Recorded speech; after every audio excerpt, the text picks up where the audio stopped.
looking at you. Hello, this is Walter Smith on December 22nd, 2012, who has just told us about an incident with his father's attending physician. Continue, sir. Yeah. And he said that he was helping. What are we doing? Go ahead. He was, his doctor told him that he was taking care of a couple of guys and they weren't human. And where was this? In Palm Springs, And California. where did he say they came from? I don't know that he said where they came from, did he? What year was it? Did he mean they weren't human to the extent that their physical attributes weren't human? Or that they were... That's what I assumed. And how old were you? I was, I think in my 20s or 30s.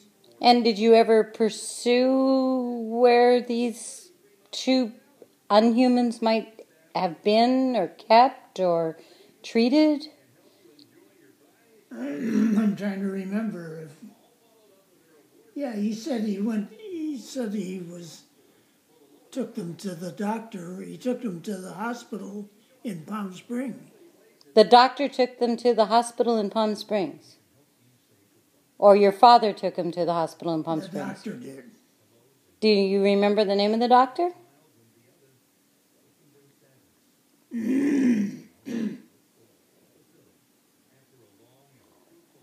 He was a kind of a good friend of my father's. And do you remember anything else, like what might have happened to these two non-humans? And after they were taken to the hospital, did security come in and take them away? Or did they disappear? Did they die? I can't remember. You don't remember. So that's the extent of the information that you remember about two non-humans. Were there any other non-humans in your career, in your life, that you might have confronted or come across? I remember one when we flew over someplace in Arizona, and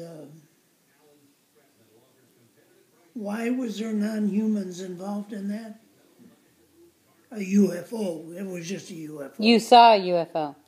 Yeah. You were on a mission at the time? Yeah, on a training mission, yeah. And was there any chatter on the radio about it? Or? Yeah. Yeah. Do you remember who you were flying with? The guys in the tower talked about it. They saw it too? They talked to our pilot. I was a navigator. Do you remember your crew? I was on a training flight with 20 students. And this was approximately 1953. 53. So this is before or after your assignment in Korea? After. After your assignment. So you had already come back to the States. Right. And you were on a training mission, and was it New Mexico or was it Arizona? Arizona. Wasn't possibly New Mexico. That was 47. Well, I think we flew over New Mexico also. Does the Devil's Tower mean anything to you? Devil's what? Tower? No. Does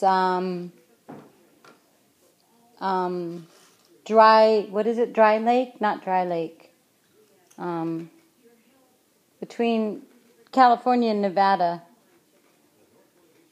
Oh. Bicycle Lake. Yeah, that means something. And what does that mean to you? I saw UFOs there. Did you Bicycle Lake. Did you see UFOs, or did you actually see paratroopers with flares on their feet, as reported by the USAF? Oh no, I just saw probably the flares.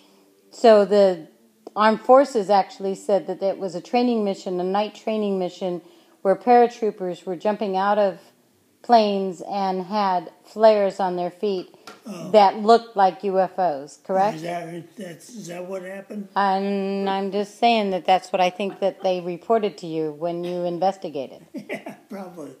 Because all I saw was just funny lights. And when you saw this one from the training mission with the other 20 crew members in 1953, what did you see?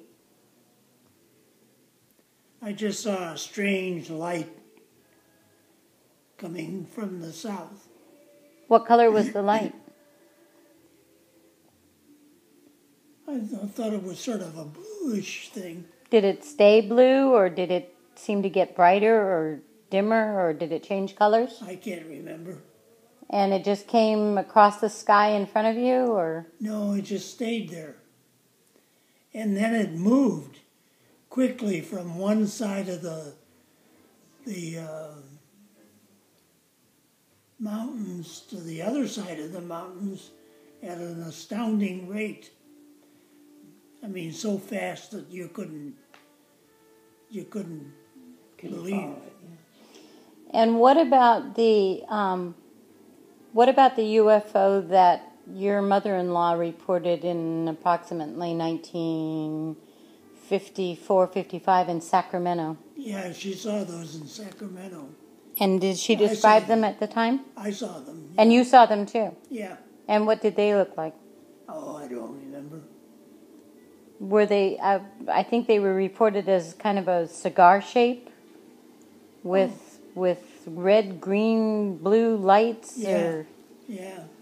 and white lights? Yeah, but I don't remember. You don't remember.